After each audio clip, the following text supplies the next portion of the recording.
Mother Teresa told the story once about how she was one day walking on the streets of Calcutta, and this beggar came up to her and said, "Mother Teresa, everybody gives you money for your work. I also want to give you money. I've been here all day long and all I got was 30 cents, but I want to give it to you." And Mother Teresa thought, well, if I take this 30 cents from this poor beggar, he won't have anything to eat on tonight. And if I don't, he's going to be very disappointed. So Mother Teresa graciously accepted the beggar's 30 cents. And she said that she had never seen such joy on a person's face as that beggar as he gave his 30 cents to Mother Teresa. And it wasn't anything that she could really use. She couldn't buy anything she needed with those 30 cents. But as the beggar gave it to her, it was like thousands and thousands of dollars because of the love with which it was given. And Mother Teresa said, God does not look at the greatness of the work, but he looks at the love in which that work is performed. In today's readings, we read about two other cases of generous giving. And both have to do with two very poor people, two widows. And in that ancient culture, if you were a widow, you were totally dependent upon your male relatives to provide for you, if they would. So they were very poor. And the widow in the gospel goes to the temple, and there she contributes 2 small coins to the temple treasury. Now, the temple in Jerusalem was at the real center of Jewish life. It was where all the sacrifices were performed by the priests. And it was arranged according to courts, and with a decreasing access to the various courts. For instance, the outer court was the court of the Gentiles, and anybody could go there. A Gentile could go there to pray. Next came the court of the women, and Jewish women were permitted in that court to pray. And then the court of the men. The Jewish men were able to go to that court. And then the court of the priests, where the sacrifices were performed. And only priests were allowed there. And then finally there was the Holy of Holies, and only the high priest could go into that place, and then only once a year. Now on the court of the women, there were 13 urns used for collecting contributions. They were shaped like trumpets. And if someone comes to contribute maybe the temple tax or some other contribution for the temple, he would give it to one of the priests. And the priest then would announce to everyone how much it was given and what it was for. And then he would deposit it in one of the urns. So this is how Jesus knew exactly how much the poor widow gave, as well as the others. And she gave 2 small coins, just worth a few pennies. Now, it was all she had to live on for that day.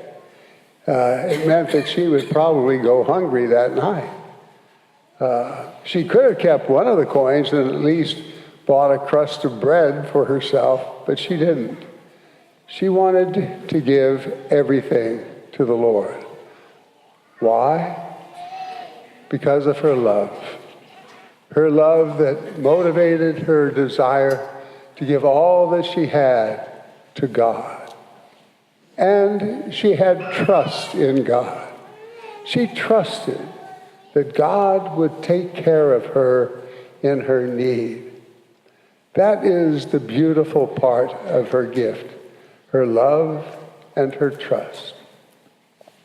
And Jesus says, this lady gave more than all the others put together. Well, I want to take this opportunity today to thank you all, you parishioners, for your generosity to the church. Many of you give your time, your talent, as well as your treasure for the work of the church. And these are really expressions of your faith and expressions of your love for the Lord. And I thank you for that. And we remind ourselves with this gospel reading today that Jesus treasures the gifts we give if they are given with love and given with trust. I have a little prayer I'd like to share with you. I entitled this prayer, The Widow's Gift. The widow, Lord, gave all she had. There was nothing left to give.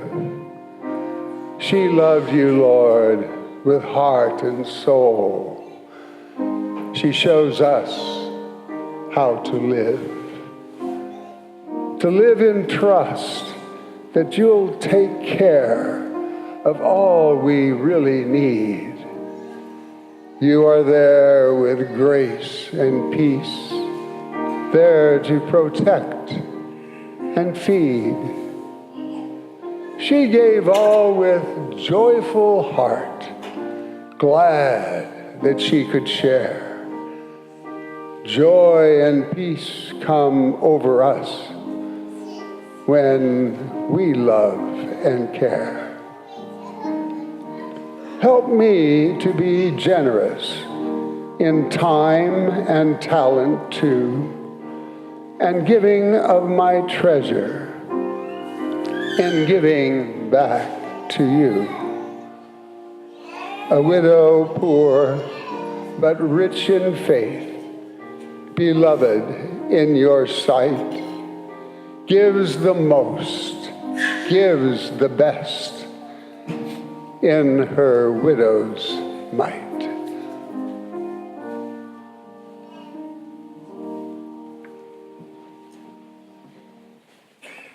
You all should have received in the mail this past week information on the Archdiocesan campaign of Faith, Family, and Future. And we ask you to prayerfully consider your commitment to this worthy cause. And determining how much you and your family want to contribute can always be a kind of a difficult thing. And we have a very short video from Keith and Molly, parishioners, Keith and Molly Johnson, I think their last name is. And they are sharing with us how they came to their decision. So if we can have that video now, it's very short.